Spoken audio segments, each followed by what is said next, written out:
Mahasiswa demo Indonesia gelap. Kalau kita membaca berita, ada yang menyatakan bahwa ekonomi sedang suram, APBN defisit, PHK di mana-mana, dan kesempatan kerja kurang. Selain itu, pemerintah juga membuat undang secara tergesa-gesa, seperti Undang-Undang Minerba, Undang-Undang BUMN, dan Undang-Undang TNI, yang melahirkan demo penolakan dari mahasiswa. Apakah Indonesia semakin gelap? Ayo kita bahas bersama saya, dosen ilmu hukum di Benang Kusut Tata Negara.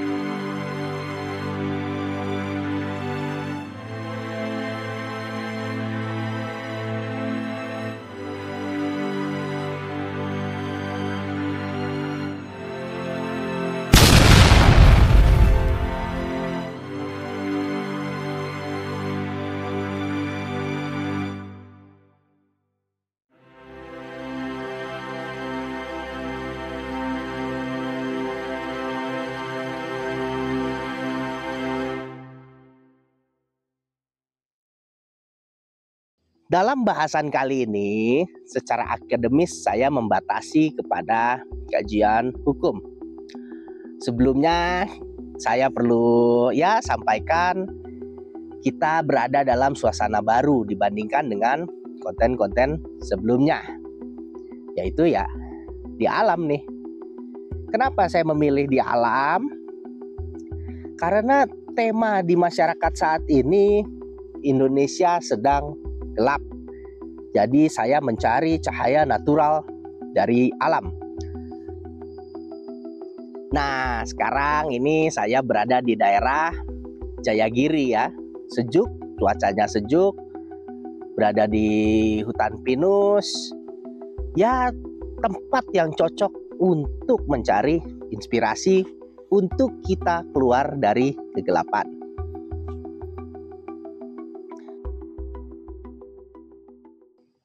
Awalnya di pemerintahan kali ini yang baru saya wait and see nih, melihat pemerintahan Prabowo seperti apa. Saya juga sudah baca bukunya Pak Prabowo berjudul Paradoks Indonesia dan Solusinya. Dan saya wait and see nih, apakah pemerintah saat ini benar-benar memberikan solusi atau justru masuk ke dalam paradoks itu sendiri. Tolak ukur saya tentu menilainya bukan dari persona, karisma, pidato, gimmick atau apapun.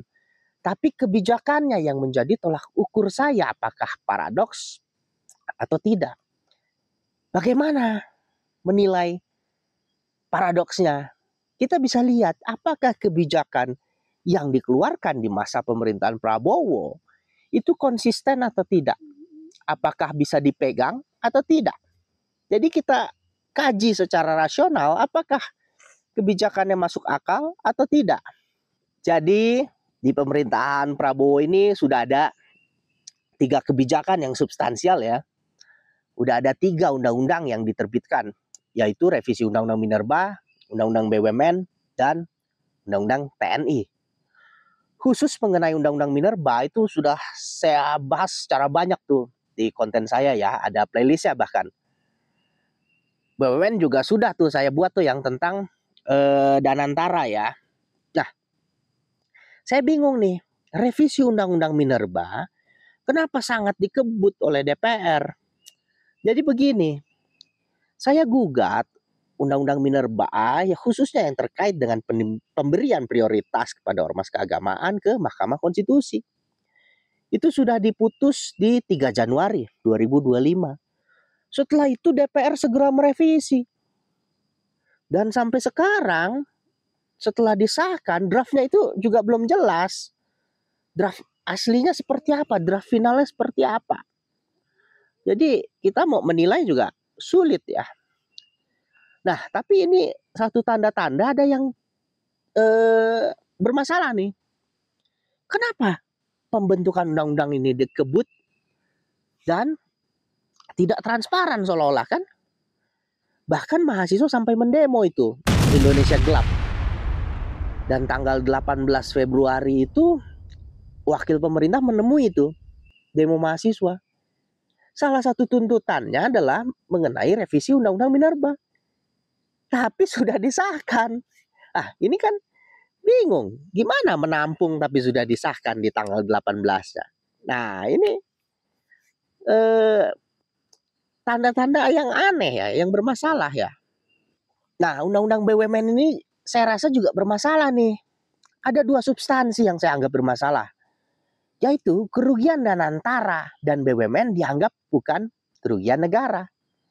Satu lagi, pejabat Danantara dan BUMN dianggap bukan penyelenggara negara. Ini aneh kebijakan ini nih. Makanya saya gugat ke Mahkamah Konstitusi nih. Ini beritanya.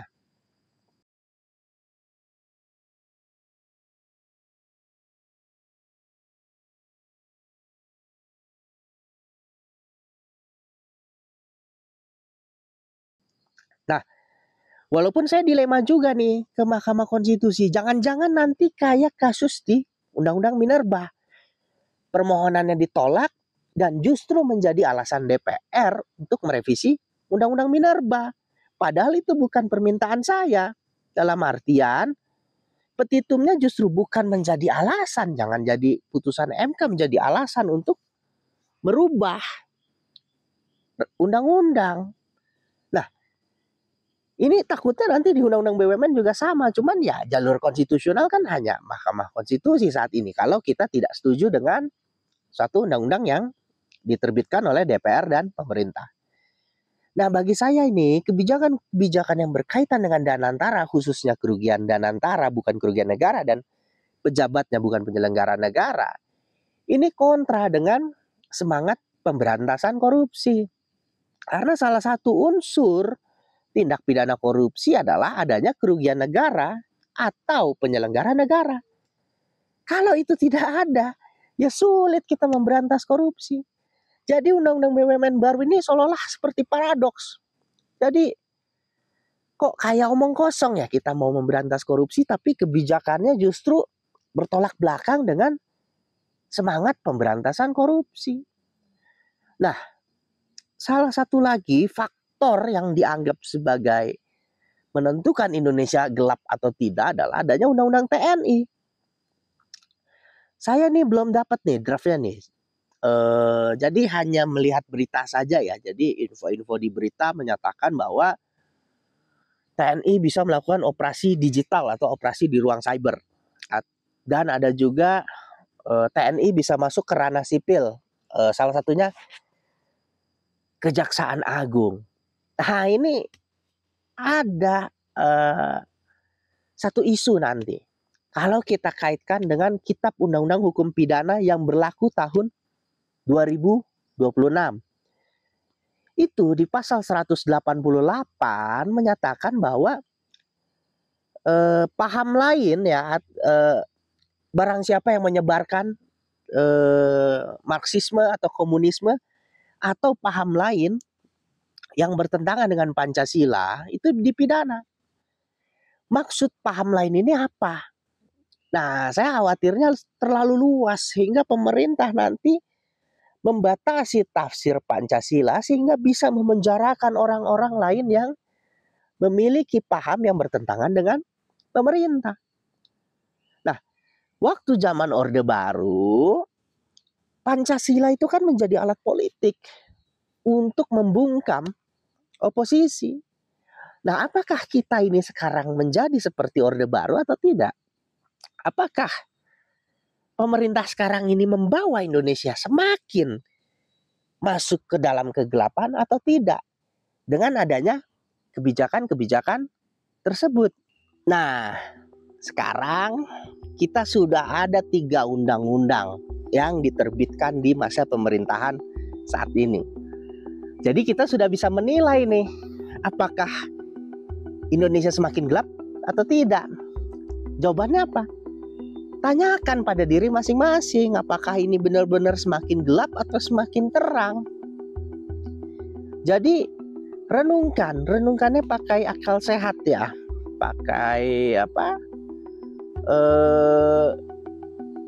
rasional, pikiran yang rasional.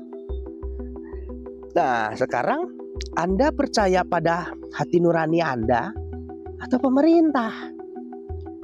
Kalau saya sih dibilang kau yang gelap, ya enak. Penguasa itu terang, jangan-jangan rakyat yang gelap. Nah, makanya sekarang saya berharap nih ada secercah cahaya untuk Indonesia.